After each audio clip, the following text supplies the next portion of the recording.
Nos hemos dado la tarea de estudiar toda la escritura y queremos que el Señor nos encuentre leyendo la Biblia y estudiando la Biblia, no para crecer en conocimiento, sino para transformar lo que somos y aprender a actuar en la forma en la que Dios está esperando que nosotros vivamos. Así que esta tarde vamos a ir al Evangelio de Marcos, al capítulo 5, y vamos a retomar el relato bíblico donde quedamos la semana pasada, en el versículo 21. Pasando otra vez Jesús en una barca a la otra orilla, se reunió alrededor de él una gran multitud, y él estaba junto al mar. Y vino uno de los principales de la sinagoga, llamado Jairo, y luego que le vio, se postró a sus pies y le rogaba mucho, diciendo: Mi hija está agonizando, ven y pon las manos sobre ella para que sea salva y vivirá.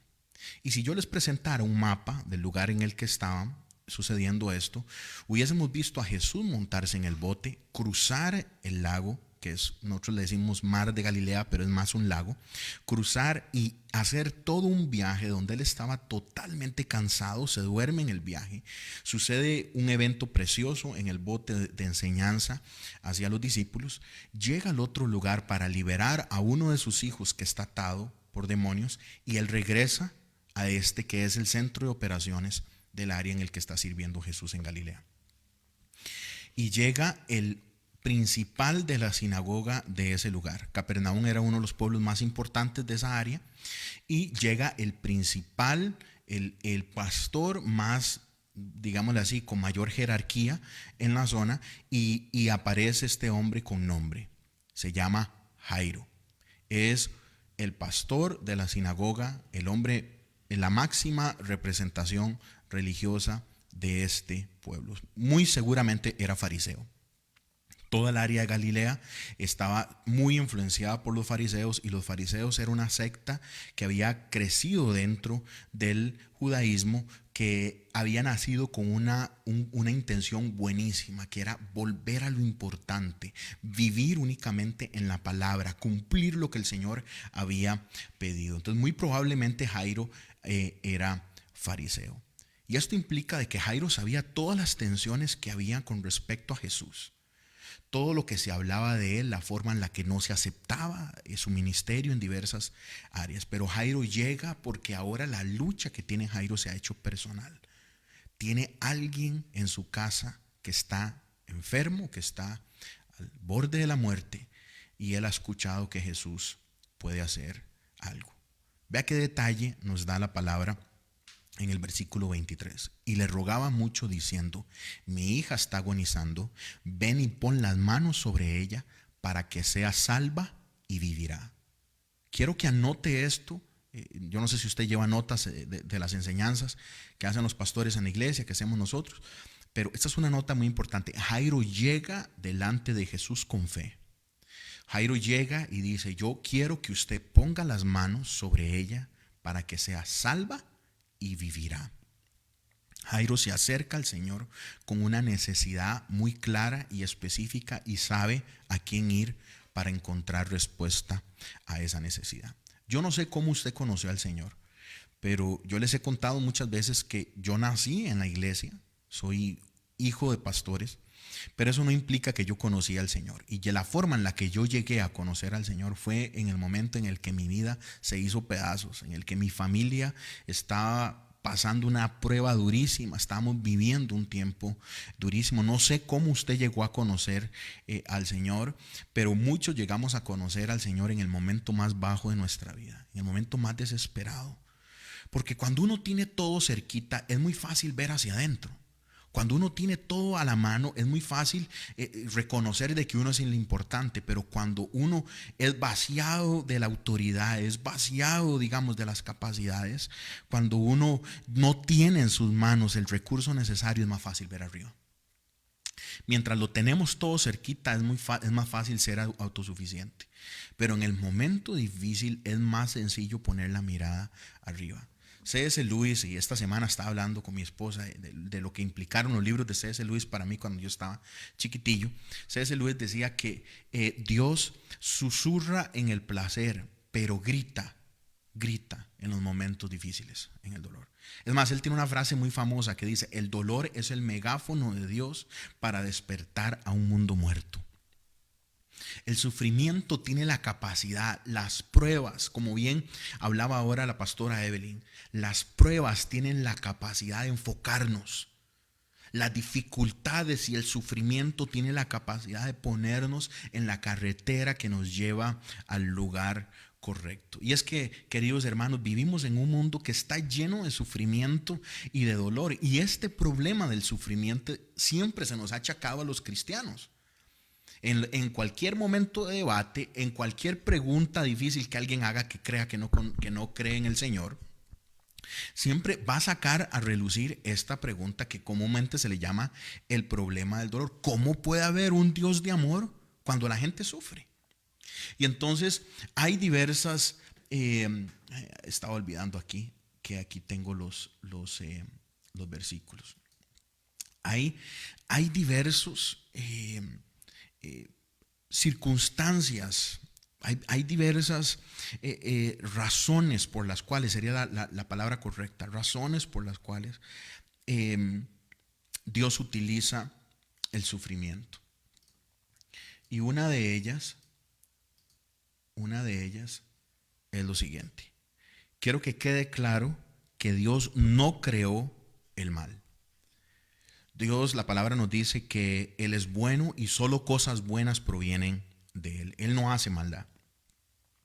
Pero Dios tuvo que crear el potencial del mal. ¿Y a qué no me refiero con esto? Que no puede existir verdadero amor sin la posibilidad de no amar. Este es un tema que lo hemos hablado ya varias veces en los martes, en los tiempos de estudio bíblico, y voy a tratar de ver si grabo alguna de estas enseñanzas que hemos dado en el pasado con respecto al problema del sufrimiento. Dios no crea el mal, pero para que realmente exista amor verdadero, tiene que existir la posibilidad de no amar. Y esto lo podemos ver desde el mundo enorme, lo macro de Dios hacia nosotros, pero también lo podemos ver hasta en la forma en la que nosotros queremos a alguien. Si yo no doy la posibilidad a que una persona no me ame, no sé si verdaderamente me ama. Porque si no, sería un esclavo mío. Si no, sería un robot que yo hice para que me amara. Y nunca tendría yo la tranquilidad de saber que esa persona decide amarme. Voy a poner de mi ejemplo y mi esposa. Para yo estar tranquilo y saber de que Carol me ama, ella tiene que ser libre. Tiene que tener la posibilidad de no quererme. Gracias a Dios que me ama. Y entonces yo alabo al Señor por eso. Pero si no, sería una esclava mía. Sería una prisionera. Sería una rehén. Sería un secuestro. Y este es un tema que a nosotros se nos dice y a los creyentes se nos achaca en algún, ¿cómo puede usted llegar a articular esto? Y lo hemos tratado en muchos otros momentos. Pero no puede existir verdadero amor sin dejar abierta la posibilidad de no amar. La tercera razón del sufrimiento que le estoy hablando hoy es que Dios tiene un propósito para el sufrimiento. Y esto es incómodo porque no se siente bien sufrir. Es feo sufrir y es feo pasar por prueba, pero es útil para Dios. ¿Cómo que es útil, pastor? El sufrimiento es súper útil para Dios. ¿Por qué es útil? Porque nos purifica. La experiencia nos enseña que cuando salimos de proceso de prueba, salimos fortalecidos. Así que las pruebas, las dificultades, los momentos duros nos purifican. Vean este pasaje que les quiero compartir esta noche. Primera de Pedro, capítulo 1, versículo 7. Para que sometida a prueba vuestra fe, mucho más preciosa que el oro, el cual, aunque perecedero, se prueba con fuego, sea hallada en alabanza, gloria y honra cuando sea manifestado Jesucristo. Para Pedro, nuestra fe tiene que pasar prueba para que se vea lo hermosa que es. Para Pedro, la fe es tan preciosa que es como un metal hermoso, y hace la analogía con el oro.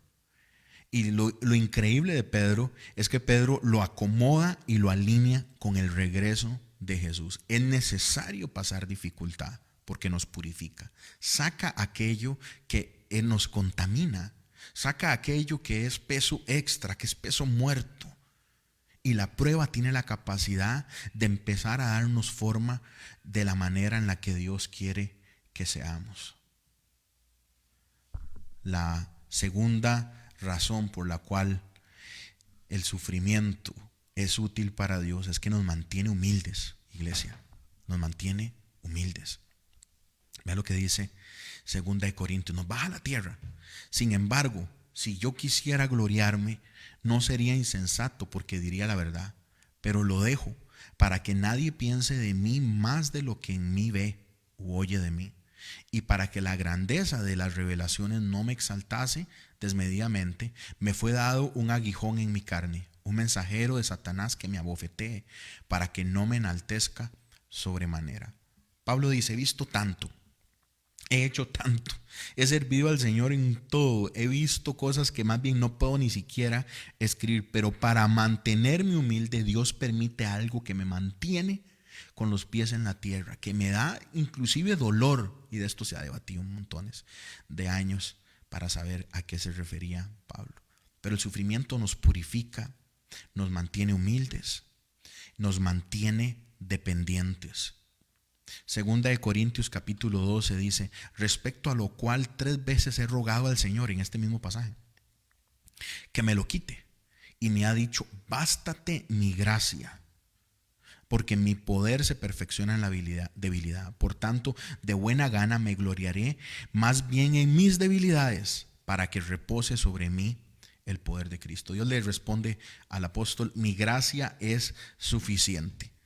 Tuve la posibilidad de escuchar a un gran teólogo que está vivo aún, hace un año en un retiro de pastores famoso. Yo lo considero uno de los pensadores más finos de este momento. Y él decía algo en su charla que fue para mí retadora. Mi razón de enseñar, dice Piper, mi razón de predicar, es que aquel que lo pierda todo y tenga a Cristo en su mano pueda gritar amén. La razón por la cual yo predico, la razón por la cual yo ministro, la razón por la cual yo hago todo lo que hago, es para que si alguien pierde todo, pero en su mano tiene la cruz, pueda gritar amén. ¿Qué nivel de fe? ¿Qué misión? El sufrimiento nos hace depender de Él, nos hace volver a Él, nos hace ser dependientes de Él. ¿Cuántas veces hemos orado para que Dios conteste cosas en vida de personas, en las vidas de personas, en circunstancias específicas? Dios contesta y se van, se desaparecen.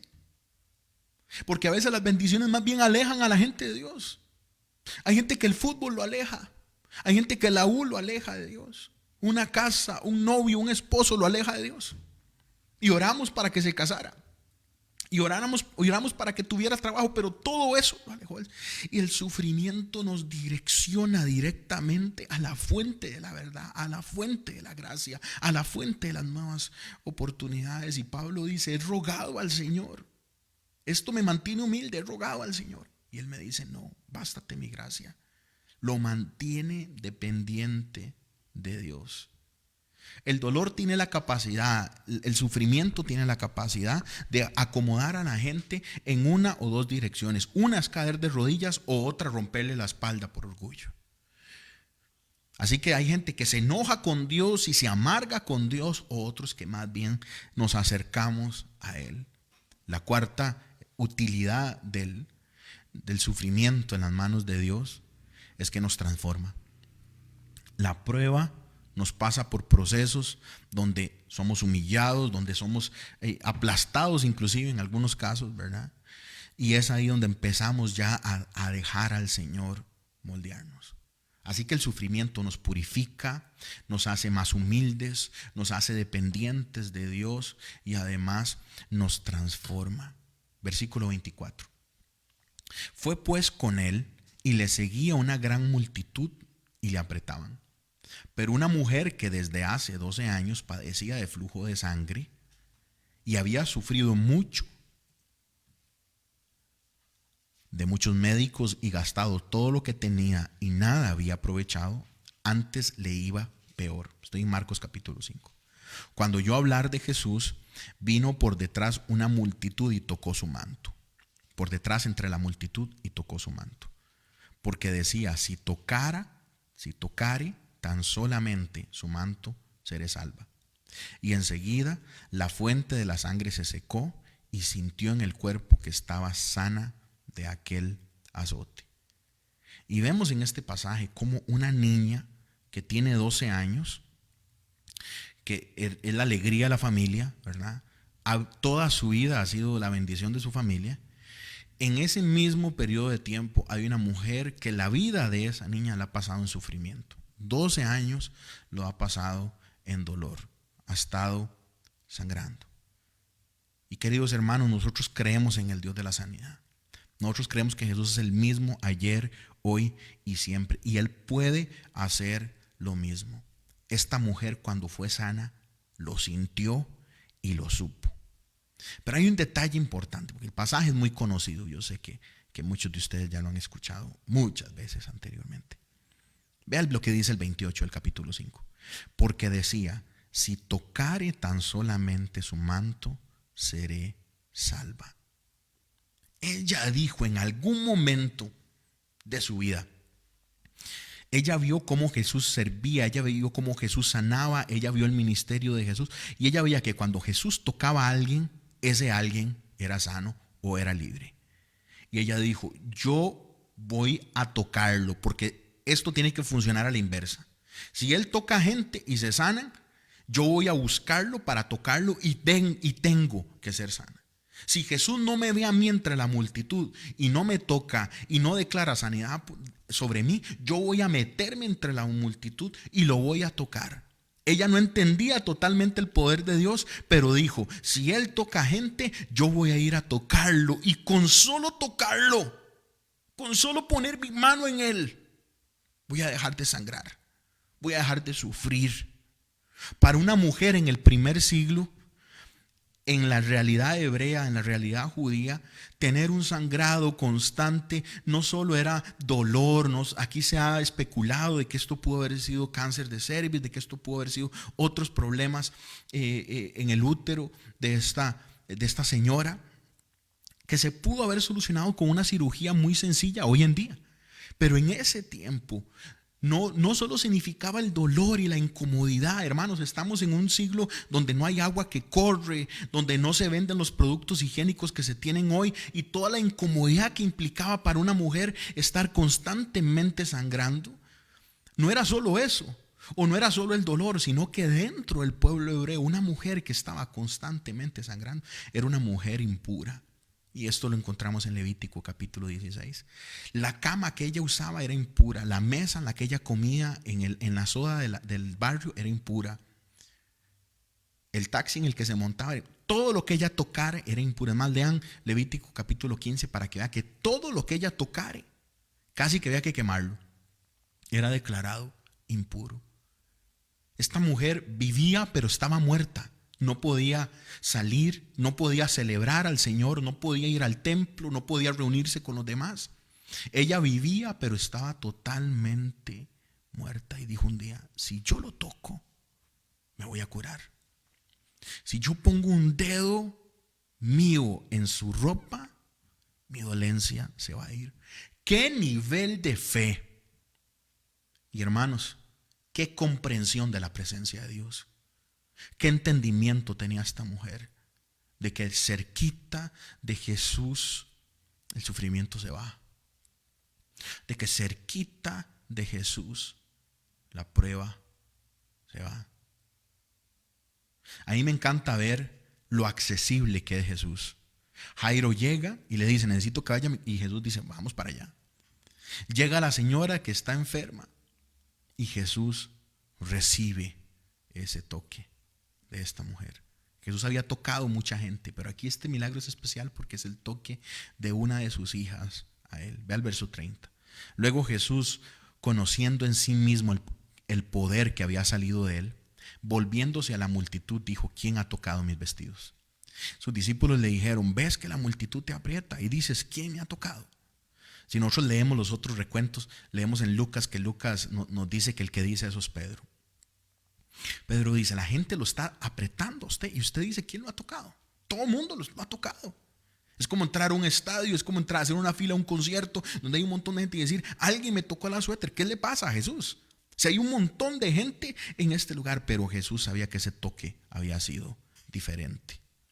Jesús sabe cuando alguien lo toca porque busca algo, lo toca porque quiere parte de su fama, lo toca porque quiere nada más ser parte del evento, la comida que se está dando, lo que sea. Pero Jesús sabe cuando una de sus hijas o uno de sus hijos lo toca con fe. Jesús lo sabe perfectamente. Y también que aquí no cambie el pasaje. Ella dijo, lo voy a tocar. Jesús sabe cómo nos acercamos a Él.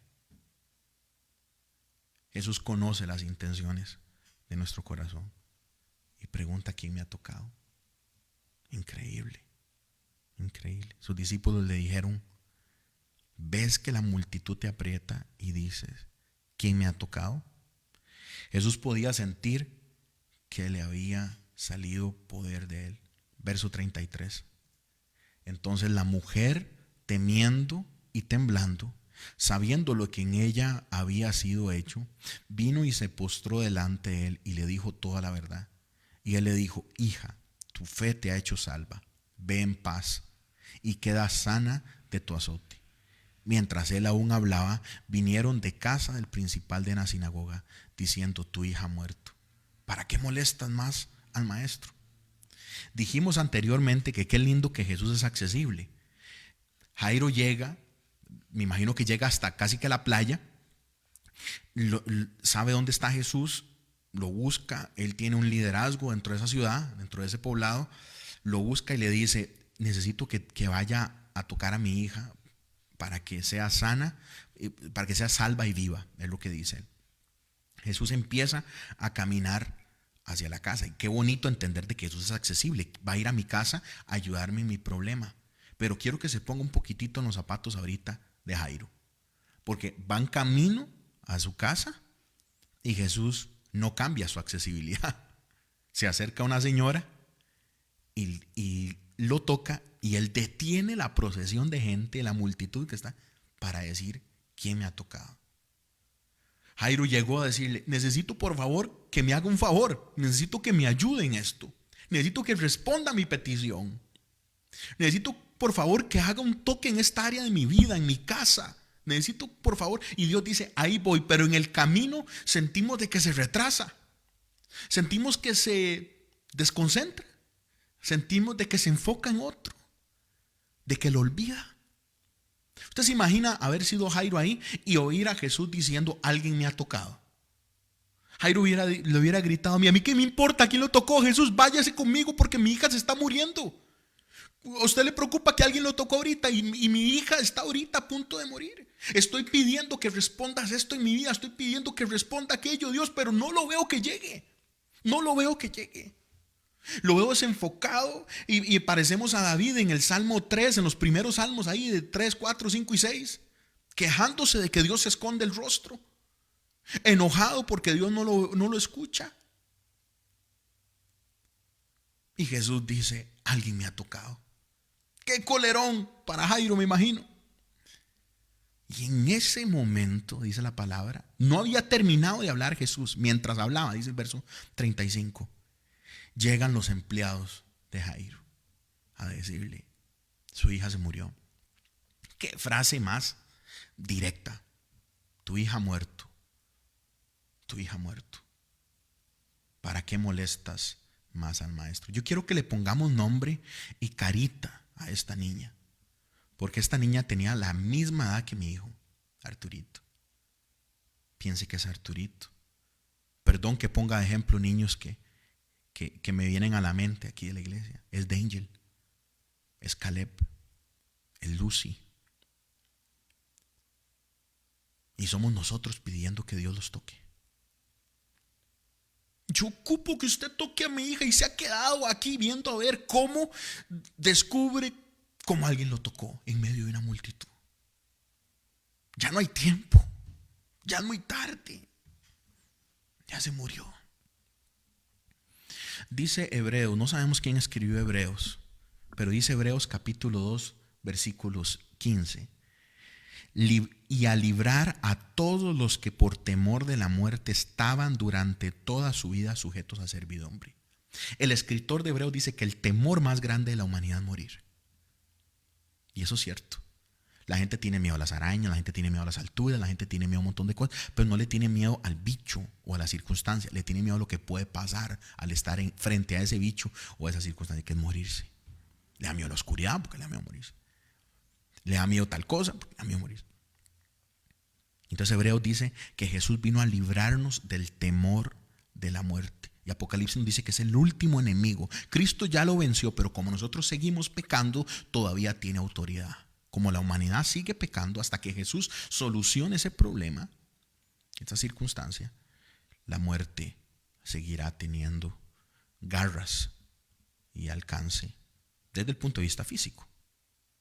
Porque recuerde que nuestro credo, nuestra fe es diferente a la de todos. Nosotros resucitaremos, nuestro cuerpo también resucitará.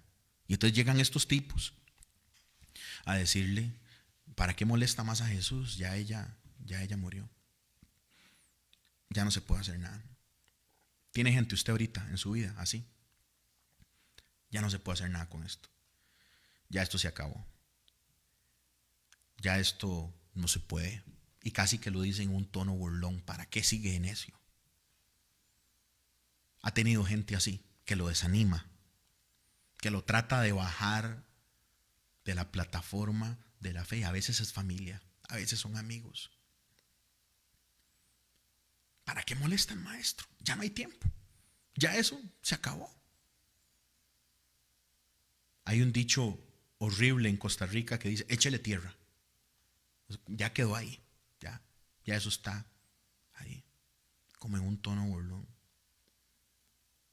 Hay gente que lo está limitando o burlándose de usted porque usted sigue orando por algo. Hace un par de años estaba todavía en la universidad y estaba en una universidad en San Pedro.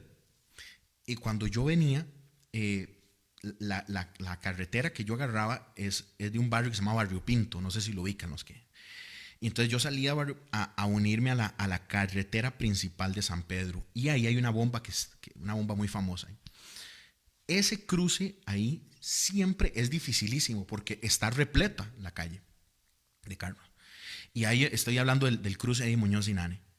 Y entonces hay un semáforo que da la gira para meterse hacia Lourdes y hay otro semáforo que da para seguir hacia allá, Plaza del Sol, creo que es que se llama allá, Curry. Y entonces nadie da campo para meterse ahí, nunca nadie da campo, porque los semáforos son muy cortitos. Y usted se va a reír de mí, pero yo siempre que iba manejando oraba para que el semáforo estuviera en verde, siempre. Y Padre, ayúdame, Señor, o si no está en verde, ayúdame que alguien me dé campo, porque ahí usted podía durar mucho rato. Y para alguien puede sonar esto tonto, pero yo aprendí algo, yo oro por todo. Y entonces una vez en el taller estaba un compañero quejándose ahí por ese semáforo, ¿verdad? Y estoy hablando de algo tan sencillo, ¿verdad? Quejándose y que no soportaba el asunto. Yo le dije, brother, ¿ya ha probado orar usted? Y se ha burlado de mí. Ese chavalo con otros dos. ¿Cómo orar por un semáforo? Claro. Yo desde que vengo antes en la presa, Padre, póngame a alguien ahí, alguien pura vida que me ayude a pasar para no llegar tarde. Yo aprendí a orar por todo, hermanos. Por ustedes, por mi familia, por cualquier cosa. He aprendido a utilizar la tecnología para mantener la oración. Entonces, Tengo una app para estar constantemente escribiendo lo que estoy orando. Y voy en una presa, saco el teléfono.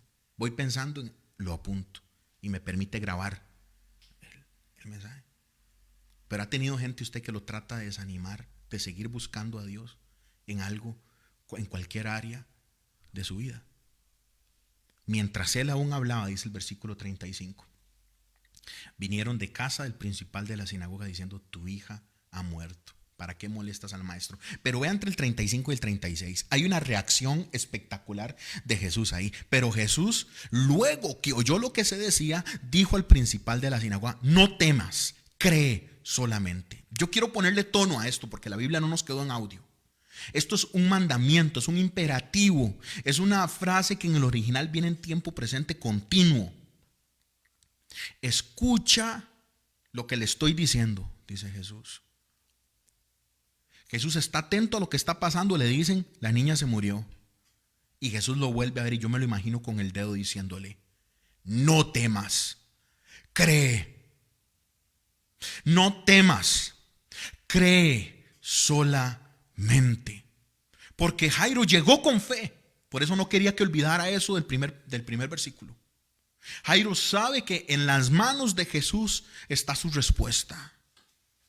Pero Jesús lo ve llenarse de miedo, así como usted está lleno de miedo. Así como usted se ha llenado de cargas. Se ha llenado le ha dado más tamaño a la dificultad. Y Jesús hoy se para frente a usted y le dice: no tema, cree solamente. Es un mandamiento que está metido aquí. Quiero que sepa esto: la fe y el miedo no pueden vivir juntos.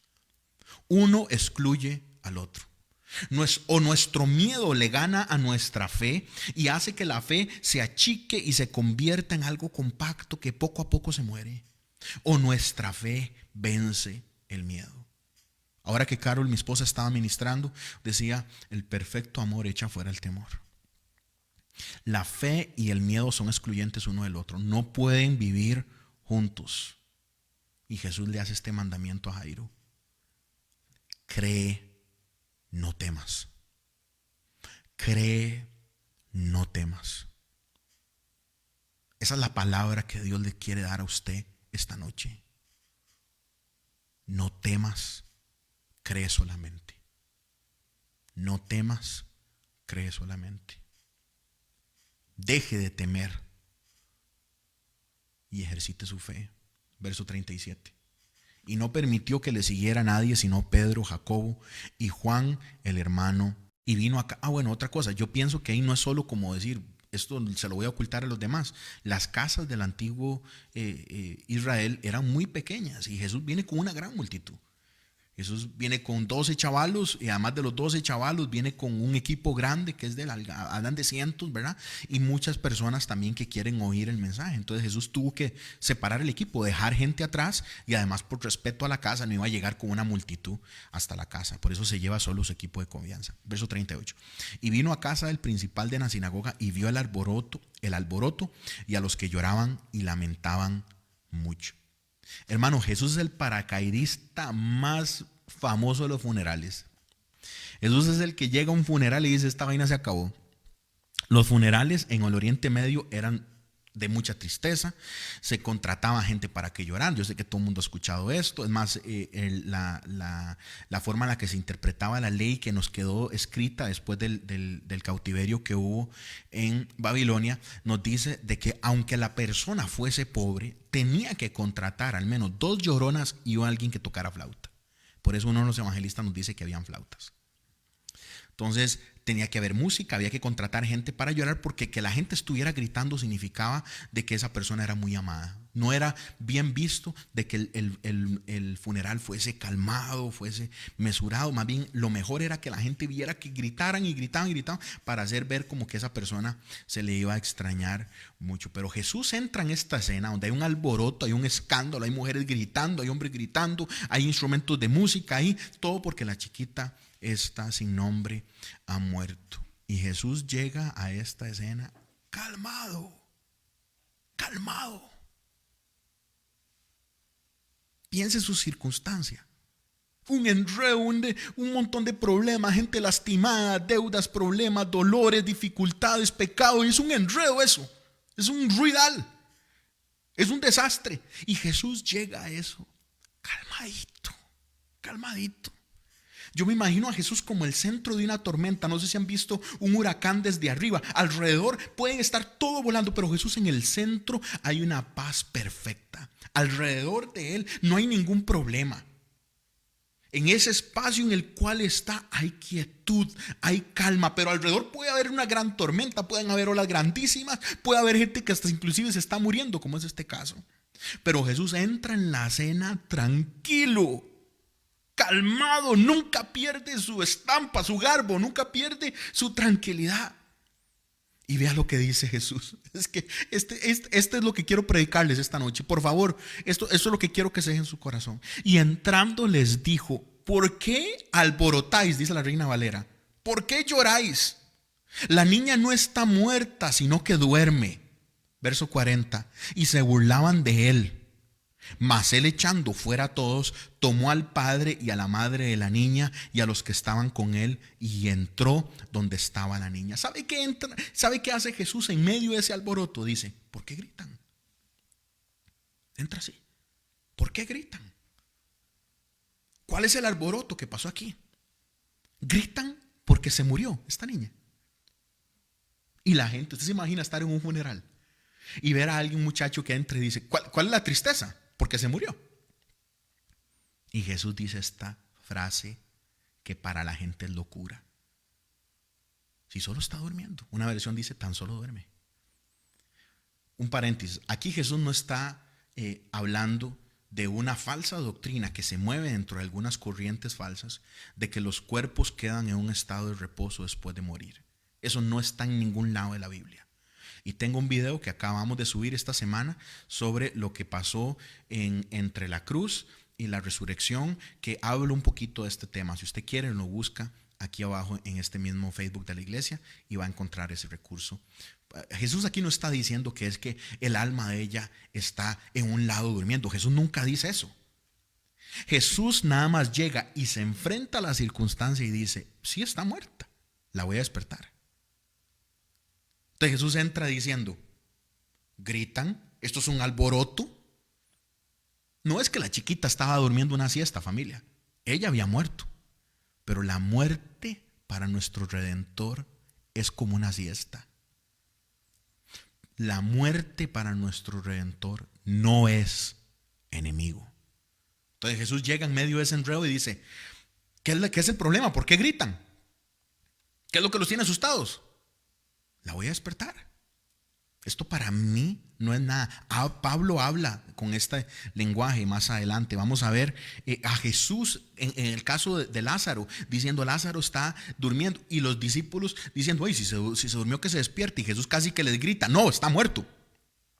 Lo vamos a ver después a Pablo cuando habla de la Santa Cena, también utilizando esta idea de que el que no lo toma dignamente duerme, haciendo la analogía hacia la muerte. Pero Jesús lo que está diciendo aquí es: no teman a la muerte. Para él morir es como tomar una siesta. Usted cuando toma una siesta, usted duerme, recupera fuerzas y se levanta. Entonces Jesús dice: ¿por qué se alborotan? ¿Por qué lloran? ¿Por qué se alborotan? Dice: ¿por qué lloran? La niña no está muerta, sino que duerme. Todo el que se muere será levantado, iglesia. El problema es como dice Daniel capítulo 12.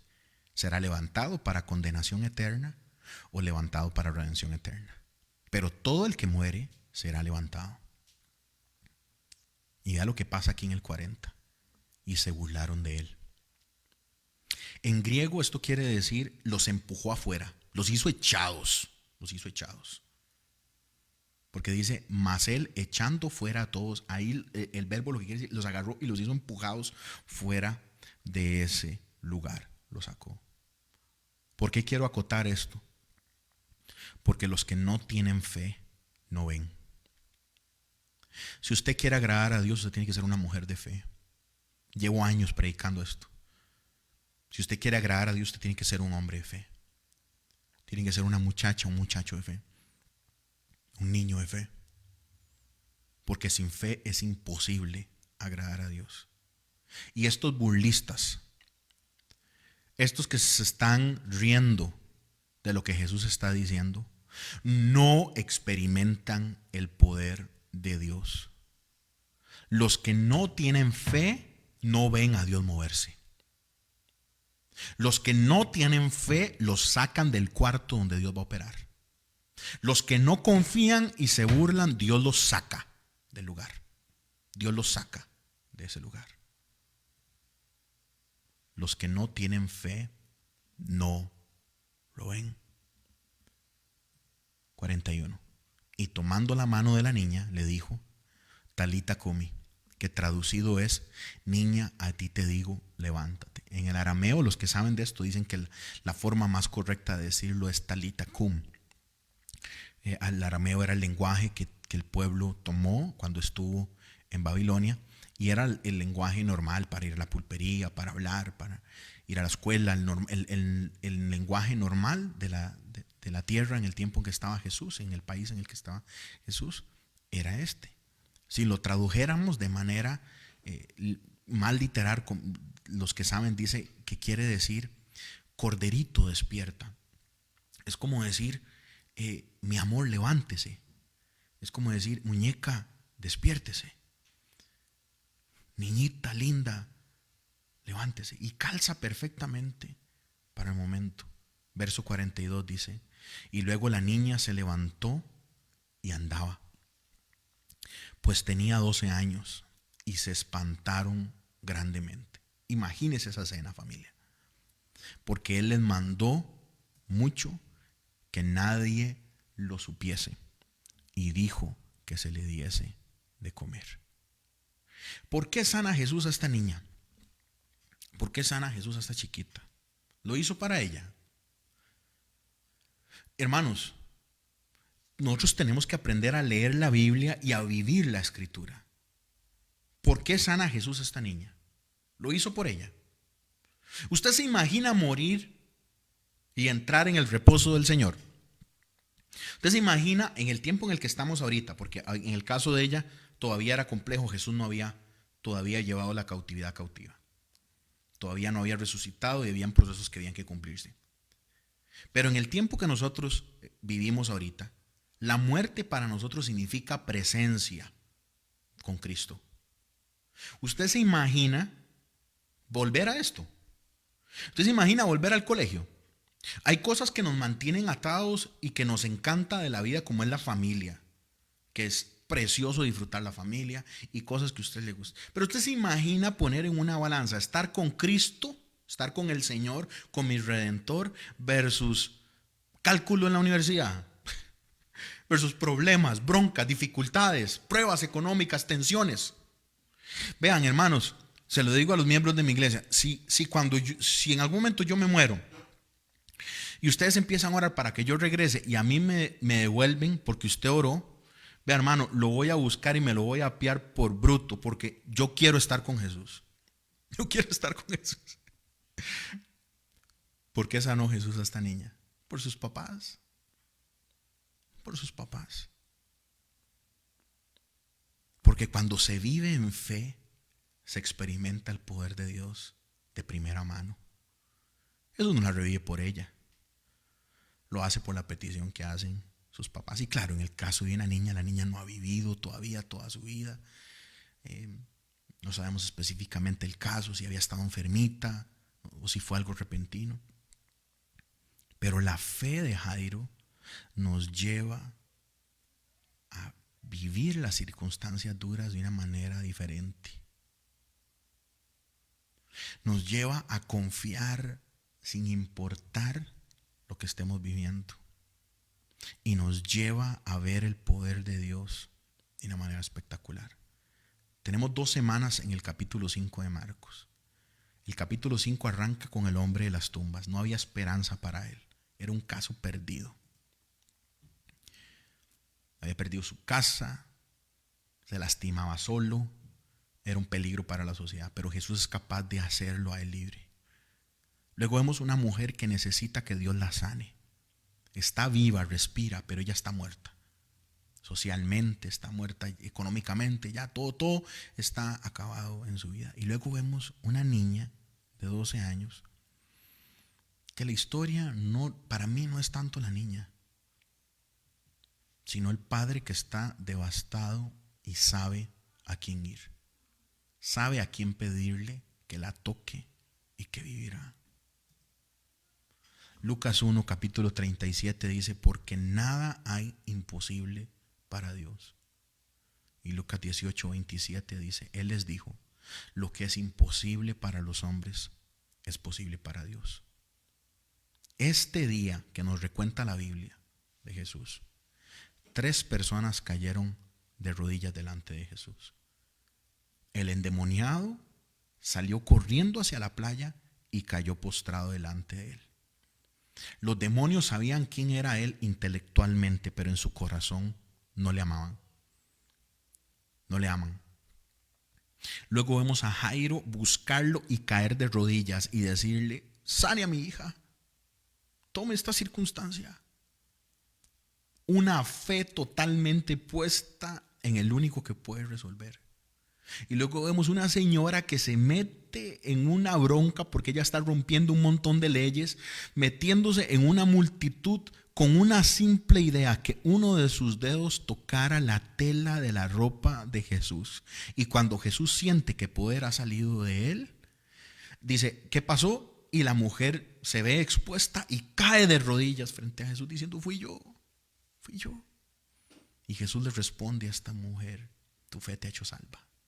No, tu fe te ha hecho sana, tu fe te ha hecho salva. En este día, 3 personas cayeron de rodillas delante de Jesús, porque Marcos lo que nos quiere decir es que Jesús es rey por encima de todas las circunstancias.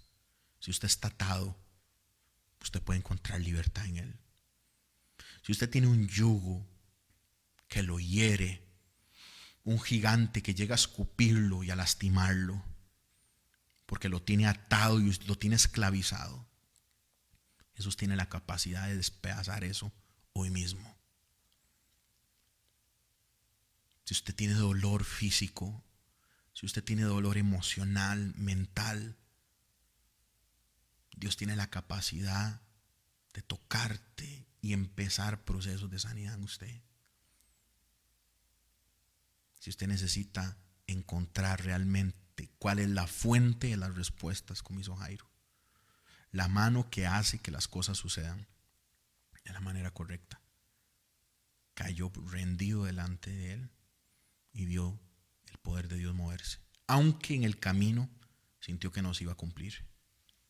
En el caso de Jairo, yo cuando leo la Biblia hago anotaciones, y en el caso de Jairo me pongo celoso porque de Jairo la espera fueron unos minutillos. No sé cuánto le duró a él desde la multitud hasta llegar a la casa. No sé dónde vivía Jairo, cuánto tiempo de caminata le tomó a Jesús llegar. Pero en el caso de nosotros, nos puede tomar años. Y sentimos que Dios se atrasa y sentimos que Dios está tocando a otra gente y que vemos que Dios bendice a otros, pero no nos toca a nosotros. Y vemos de que Dios está respondiendo peticiones de otros, pero diciendo quién me ha tocado. Y nosotros le dijimos de que vaya a tocar nuestra casa, y él dijo que sí, pero se quedó en el camino.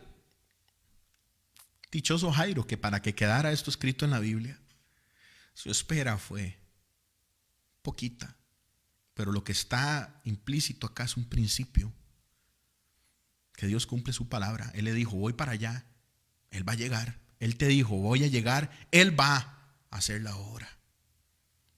El que empezó el trabajo en nosotros no nos va a soltar, no nos va a dejar hasta verlo completo. Así que hoy el tema es la fe en movimiento. ¿Dónde está poniendo usted su fe? Porque la palabra de Dios dice, porque nada hay imposible para Dios. Lo que es imposible para los hombres es posible para Dios. Hermanos, sin fe es imposible agradar a Dios, pero esto le da otra faceta grande a la fe, porque yo puedo quedarme aquí convenciéndolo a usted, tenga fe en su circunstancia. Tenga fe en medio de su prueba. Dios va a ayudarlo. Dios va a cumplir su palabra. Y le puedo sacar los cerros de promesas de la Biblia y se las puedo acomodar y se las puedo sistematizar y podemos debatir sobre ellas y quedarnos viendo ver cómo lo convenzo yo para que usted ejercite su fe. Esa es una faceta, una cara, digámosle una arista de la fe. Pero yo quiero que vea otra que está súper clara en esta historia. Es que si usted no tiene fe, no va a ver a Dios. Es que si usted no tiene fe, lo sacan del cuarto y no ve a Dios operarse. Esa es otra gran faceta de la fe. No es solo voy a quedarme viendo a ver cómo Dios contesta. No, es que si usted no tiene fe, es imposible que esté con el Señor. Es imposible. Si yo no ejercito mi fe, va a ser imposible que yo esté con el Maestro. Dice la palabra que los hizo sacados, hermanos, y eso va a pasar. Eso va a suceder. Cuando Él regrese en su retorno público a instaurar su reinado acá en la tierra. Y van a suceder una serie de eventos grandes, pero va a llegar un momento donde Él va a separar. Y por eso la gente ha malentendido ese capítulo de Mateo. Cuando Él separa a las ovejitas unas de otras. Porque eso no está sucediendo ahorita, eso sucede después. Sucede después. Él va a separar los que confiaron en Él de los que no confiaron.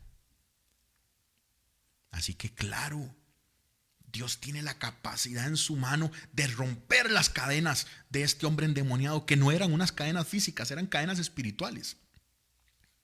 Dios tiene la capacidad de tocar a esta mujer a través de su fe y sanar su cuerpo. Y Dios tiene la capacidad de responder la oración de un padre que ama a su hija y que ruega de la forma correcta, y eso está alineado con la voluntad del Señor.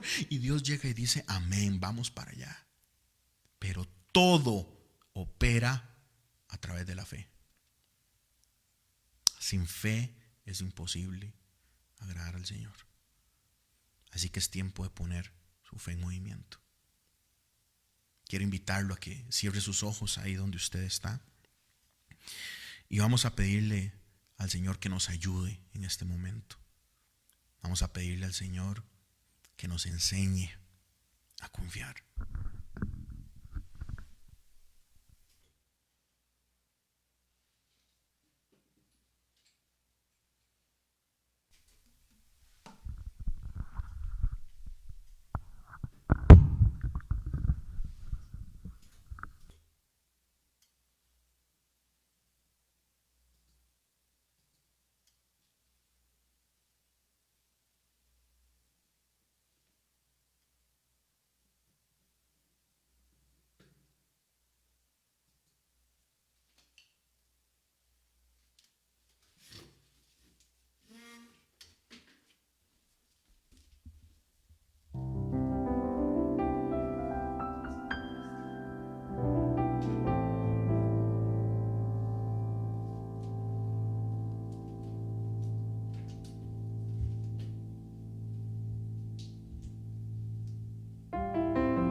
En este momento, usted va a pedirle al Señor que tome control de su circunstancia y que Él entre en medio de su circunstancia, así como entró en ese funeral,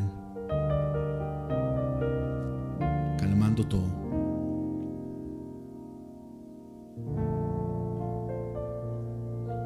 Porque tú eres bueno, porque para siempre tu misericordia es. Cada mañana al despertar, sé que en ti puedo confiar. Me sostienes con tu gran fidelidad. Y cada mañana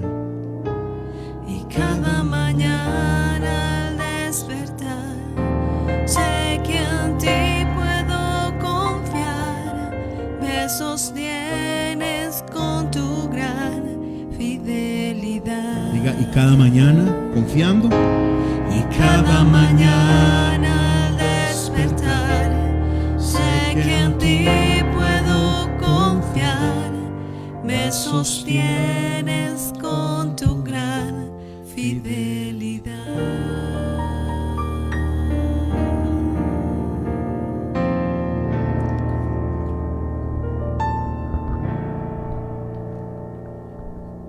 Señor, te damos gracias porque estás en medio de nosotros, Señor. Te adoramos porque usted tiene cuidado de cada uno de nosotros. Responde cada una de nuestras peticiones según su perfecta y gran voluntad, Señor. Hoy venimos delante suyo, Señor, porque sabemos que te pertenecemos, Señor. Y usted puede romper hoy todo yugo. Usted puede quitar hoy toda enfermedad. Y en el nombre de Jesús oramos por sanidad. Y usted tiene hoy, Señor, la capacidad de responder nuestras peticiones, así como llegó Jairo. Hoy llegamos delante suyo, Señor. Y aunque en algún momento de nuestra vida podamos sentir de que usted está en silencio, de que usted lo olvidó, de que sentimos hasta como que está desenfocado, como sintió David, Señor, hoy recibimos el mandamiento que usted le dio a Jairo. Cree, no temas. Hoy te damos gracias, Padre, porque somos tuyos, Señor. Fuimos comprados, Señor, a precio de sangre. Ten cuidado de cada una de nuestras cargas. Todo esto lo pedimos en el poderoso nombre de Jesús. Amén y amén. Que Dios los bendiga montones, familia. Hoy ha sido una celebración de Israel. No se imaginan todo lo que falló aquí en lo técnico, pero damos gracias a Dios por la oportunidad que nos da de celebrar este tiempo con ustedes. Les amamos enormemente. Los extrañamos, ¿verdad, amor? Sí. Los extrañamos montones. Oramos para que este sea un tiempo de acercarse al Señor. Cualquier petición de oración, háganosla llegar por el chat o háganosla llegar por el mensaje aquí del Facebook. Y nos pueden escribir al 71 87 10 26. Que Dios los bendiga montones. Vuelvo y repito, hoy tuvimos un montón de problemas técnicos, familia, perdónenos. Vamos a mejorarlos para la próxima. Les amamos enormemente. No temas, no temas, tan solo cree. Es la palabra que el Señor nos dice hoy. Un abrazo, chao, bendiciones.